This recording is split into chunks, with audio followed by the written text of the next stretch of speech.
specifically Sandino and his sympathizers, or his disciples, I like to call them. And so he ousted the U.S., and after he ousted the U.S., there was a political vacuum which Somoza, another political figure, took over and eventually backstabbed Sandino.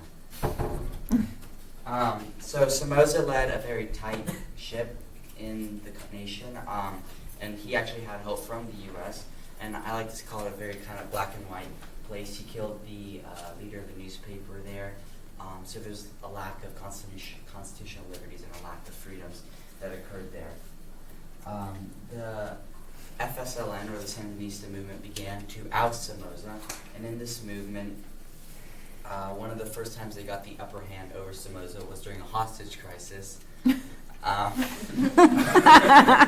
where the Sandinistas took over Jose Castillo and asked for certain liberties like the right to publish a manifesto and the right for political prisoners to have certain liberties.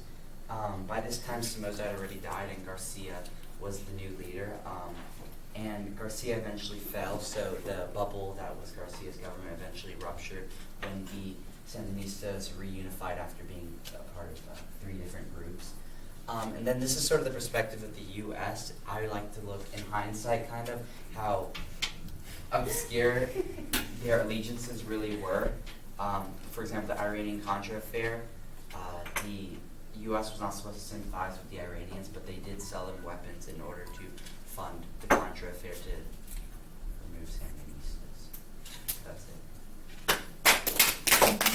You know what I learned from Ethan's thing? How much money did they funnel to that?